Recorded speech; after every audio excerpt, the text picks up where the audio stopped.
Melbourne, the co-founder of the Freedom Sister Movement. And yes, I am also co-founder of the Freedom Sister Movement, Courtney Anderson. Every time it's like, it's just, that's all part of the show. You guys should have that down pat by now, surely. Yeah, not a good flow. But today we're so excited. You know, this is Vibration Station Thursdays. Every Thursday we come in here on many different platforms. We're on YouTube, inside our Facebook group, on our profiles. We bring to you some really awesome, special people from all different walks of life, actually, men and women. Majority of the time, yes, we're interviewing women, business women, women who have all different modalities that they're working with. But today we've actually got Nick coming on to talk to you from a men's perspective about the space that we're all in together. So Nick and I connected just a few months ago, really, from being in a similar space online. He's based in Victoria and he's going to share a lot around his story, but he's also moving up to the Sunshine Coast and he does awesome things. I'll let him talk to you about it. What's that? I said smart guy. Yeah, super smart. I won't actually share my perspective of his work because it's very basic and very direct and probably might piss a lot of people off. So I'll let Nick share beautifully how he does his work and why. What we're going to talk about for the next 15 or so minutes is just around the importance of doing the inner work and from a men's perspective, and men also connecting with other like-minded men, and also men being in the space of coaching and having mentors around them that can help them guide them back to them true selves as well.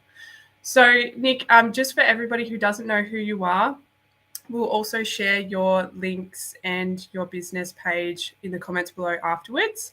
But just start off with, who is Nick? How did you come to be, the space that you work in, you know, the mission that you are leading with everything that you are doing, and then we'll go from there. So take it away.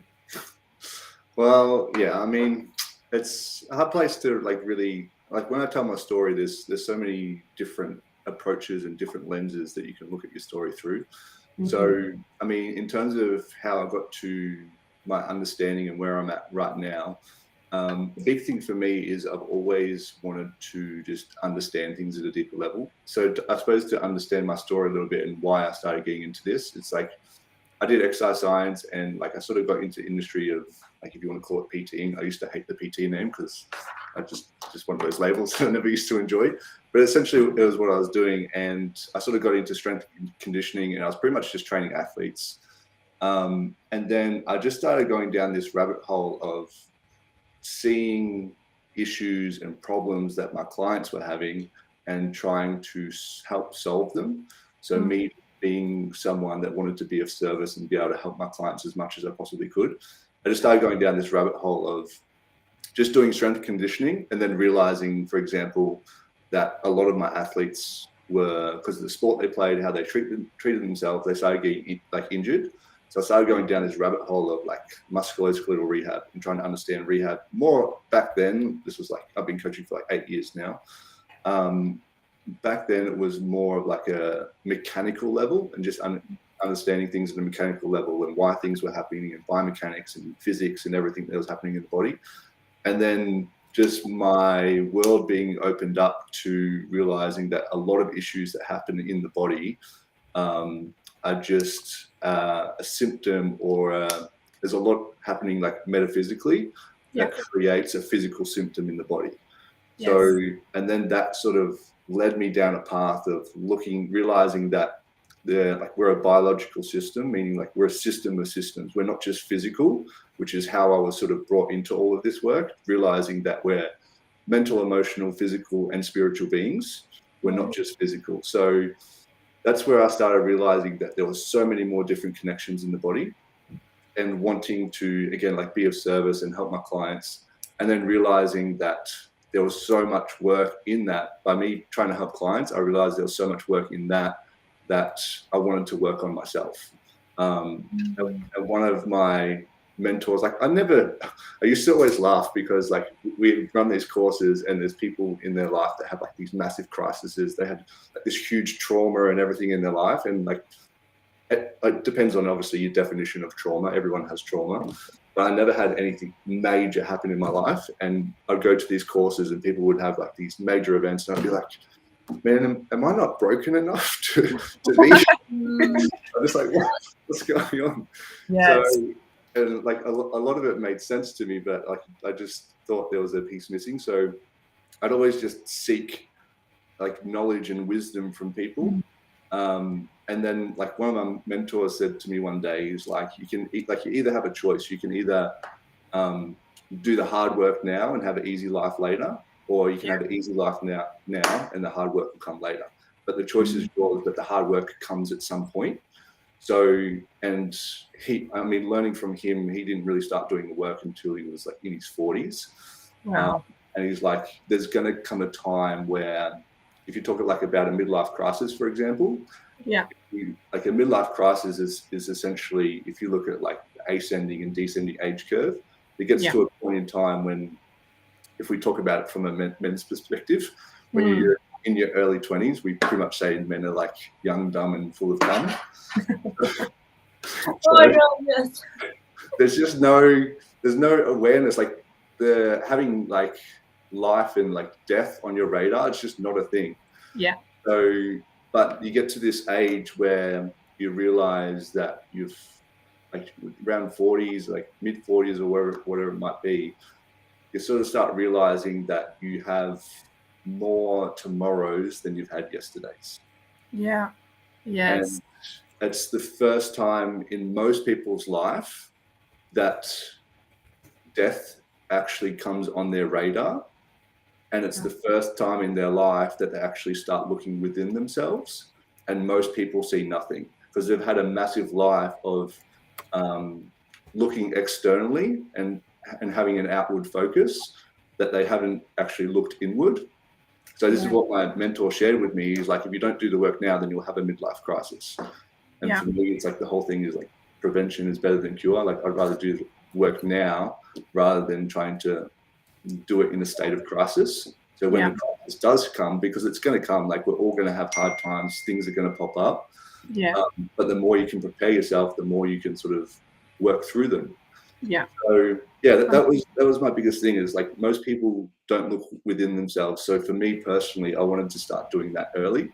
So for me, I mean, I'm about to turn 31, so I probably started doing this like you're getting on.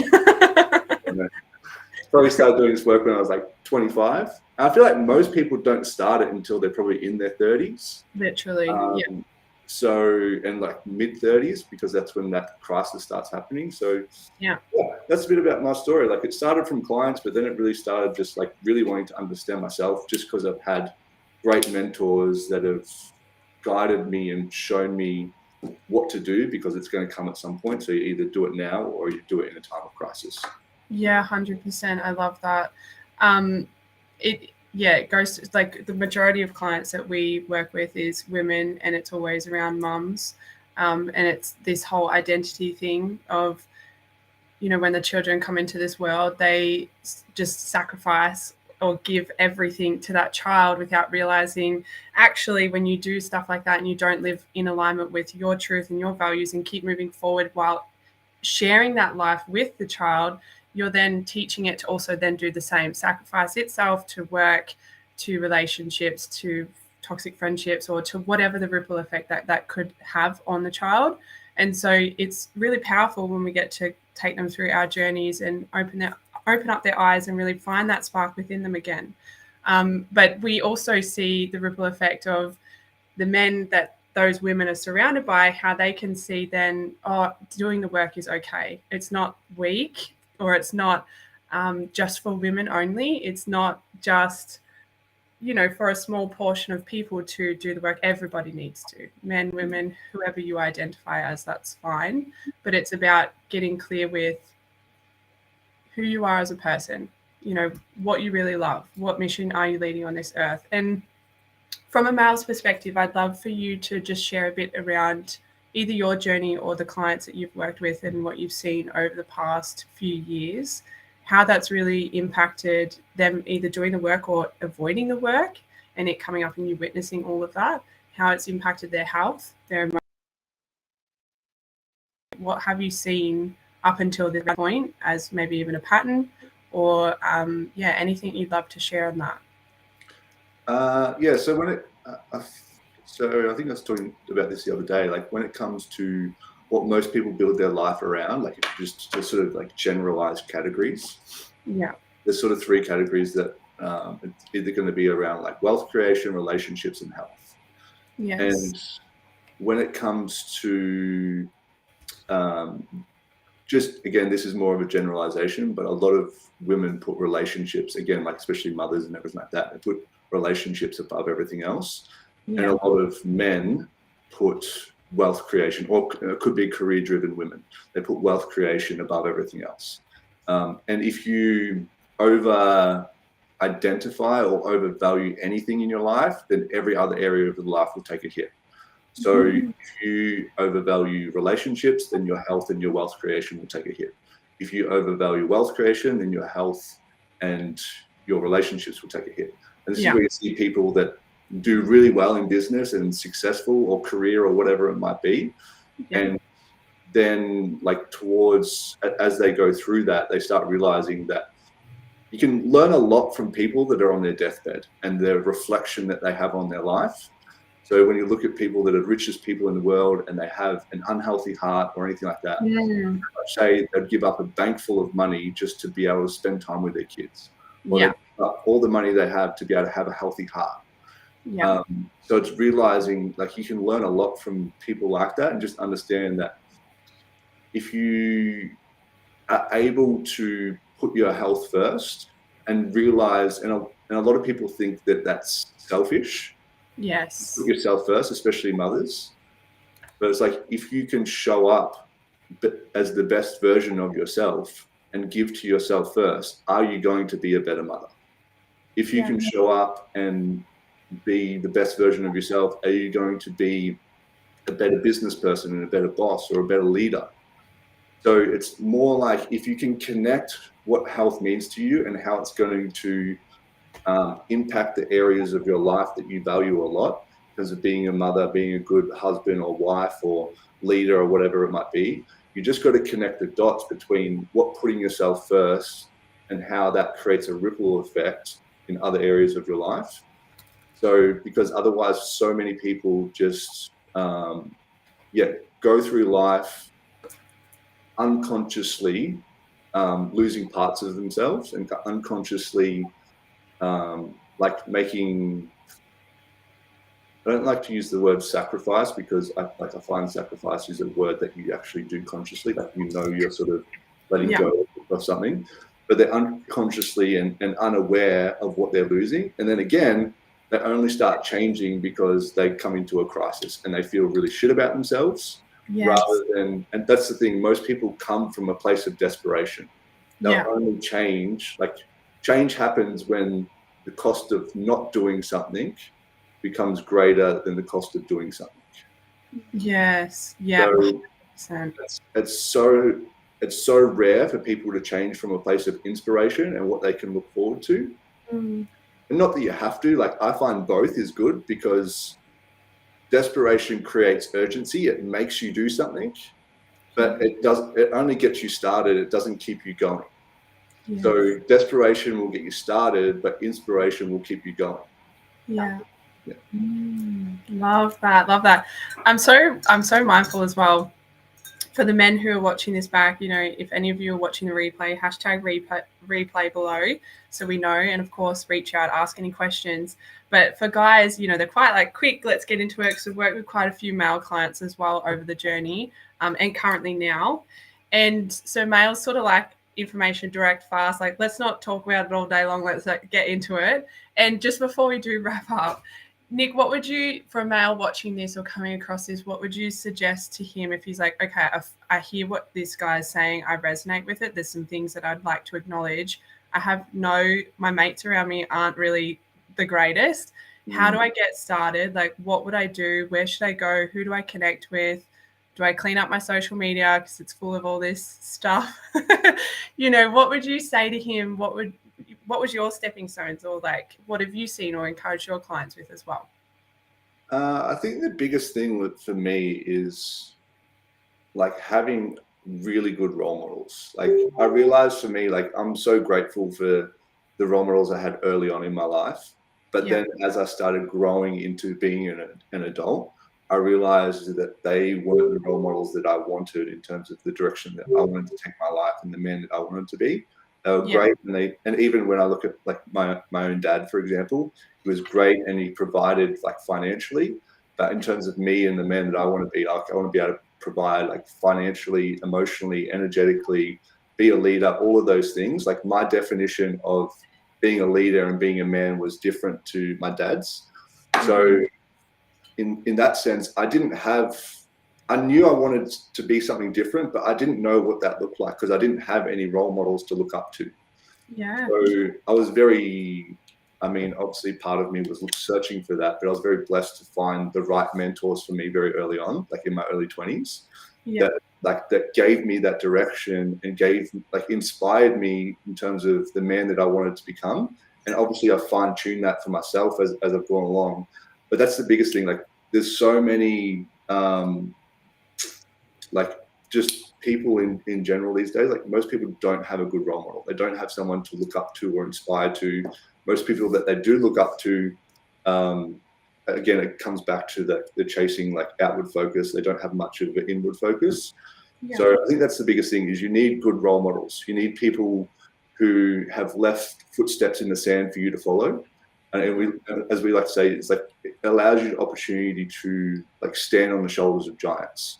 If you look at like people that are giants, like for you personally, it allows you to stand on the shoulders of giants and learn from what they've done, learn from what they've done well, or learn from what they haven't done so well. And you can see more ahead by standing on the shoulders of giants. Yes. So that's the biggest thing is find role models that are like if you're at point A and you want to get to point B, the fastest way to get to point B is find someone who's at your point B and learn from them. Yes. Yeah. And and that means if you can't have someone in your physical surroundings yet, then it probably means that everyone's got a phone, everyone's got social media profiles. It probably means that it's time for you to go and search hashtags or search other pages or start looking at other people's following list if you like what they follow or you've heard something, to then get some things in your newsfeed and like reminding yourself each day, okay, I want to be in more of these sort of spaces. So then you can welcome in opportunities. Someone might rock up one day and ask you to go to some sort of event. And then next minute you're going to an event and it just ripples on from there. So if it's not physically around you right now, maybe it's your online space or reading books or podcasts that you start diving into as well. They're easy first steps. All right. I love that. Very mindful of everyone's time, Nick. We're definitely going to need to get you back on because there's so much more that we could tap into and talk about and share your essence with the men in this space, in our space. So it'd be awesome to have you on.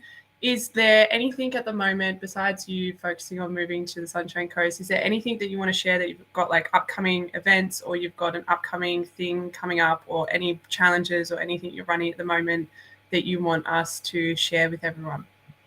No, like I'm always happy to like help and support people. So yeah, people can just reach out to me, message me on social media. I'm always happy to have a chat with people and see where their roadblocks are, where their obstacles are, and how we can sort of turn those stumbling blocks into stepping stones to really get you overcoming those challenges and moving forward. So yeah, always happy to chat with people if they need help. Otherwise for me, I'm just focusing on sorting out my own life at the moment so I can be able to enjoy it.